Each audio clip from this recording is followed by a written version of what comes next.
Yes, sir. Mangoes can be grown in pots. You guys are witnessing it. Multiple mangoes in pots. What's good, y'all? It's KJ here with the Urban Fruit Forest, and today I'm going to be giving you guys the top dwarf slash patio mango varieties.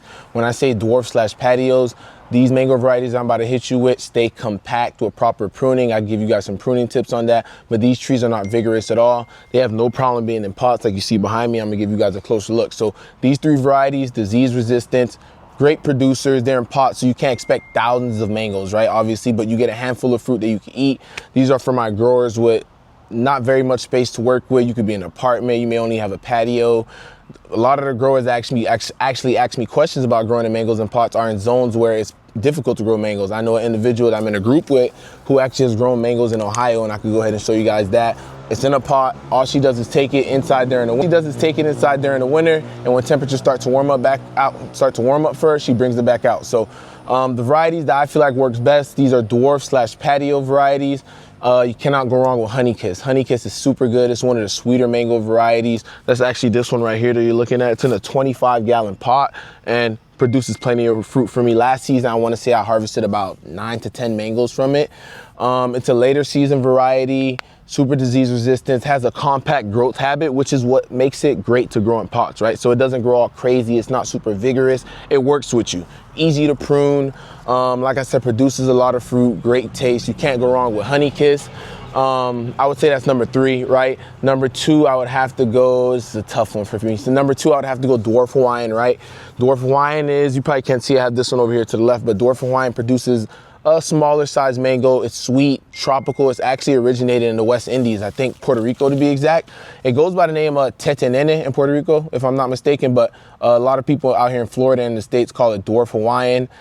Super productive. I would actually say it produces more than Honeykiss. And what I actually like about Dwarf Hawaiian, and this is for my growers who are growing in zones where mangoes really wouldn't do so well in colder places, they're super temperamental, right? So, and I'll show you, but with Dwarf Hawaiian, I get multiple flower blooms. So it's an early variety, right? So it's usually ready for me, ready to eat around later May. So I have some on here that should be ready to pick about pretty soon. So like I said, if you're in a zone where mangoes aren't meant to be grown in and you're growing it in a pot, you're gonna wanna get probably a Dwarf Hawaiian because it's the earlier season. So you'll be putting it outside in the sun a lot later than my mangoes will get going. So that's why I would suggest Dwarf Hawaiian for those who are in a mango growing zone so that you are able to harvest mangoes, right? Because your frost comes in a little bit earlier than mine as well. So really good taste. You'll get multiple blooms from it. It's an early season variety, nice tropical taste. It has a little bit of fiber, but you can't go wrong with it. It's really good. That's a number 2 for me.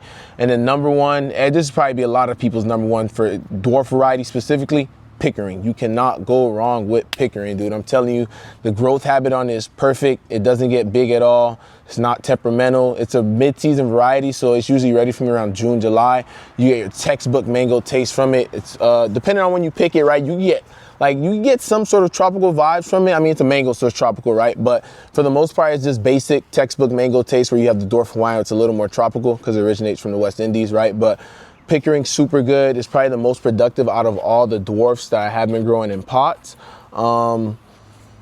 Tastes really good, produces a decent amount of fruit. I have a Pickering right here. You probably might not even be able to see it, but I have a Pickering right here in a 15-gallon pot.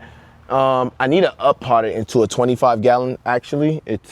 I believe this filled this home up. And 25 gallons is about the biggest I could go. That's the biggest I can handle.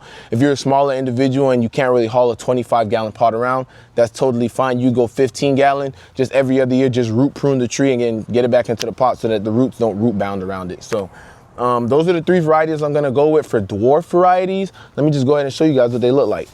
All right, so this right here is the Pickering in the 15-gallon pot. If you take a look at the trunk, you can see it's super thick and it obviously needs a new home. So in the case if you were somebody who couldn't handle a 25-gallon pot, all you could do is take this out, prune like about an inch or so off the bottom of the roots, and then fill it up back up with soil and put it back in and it should be good to go. So, but I'm gonna get this in a 25-gallon pot. This has been in this pot since last season. Last season, I wanna say I got about 5-6 mangoes from it.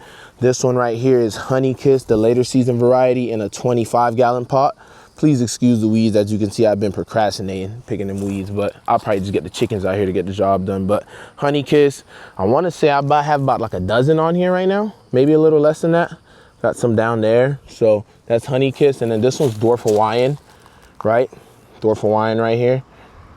And remember, I told you guys, super temperamental. I'm actually getting another flush of buds, right? So I'm gonna have a second crop on this tree, and I already have some on here. So this is Dwarf Hawaiian. Those are the 3 varieties I would go with. You cannot go wrong with any of these. So if you're somebody out there if you're one of those people looking to grow mangoes in pots, you don't have much space, you're in a patio, those are the 3 I would go with. So if you guys are growing mangoes in pots, comment the variety down below. Please don't forget to like, comment, and to subscribe to the channel. I'll catch you on the next one.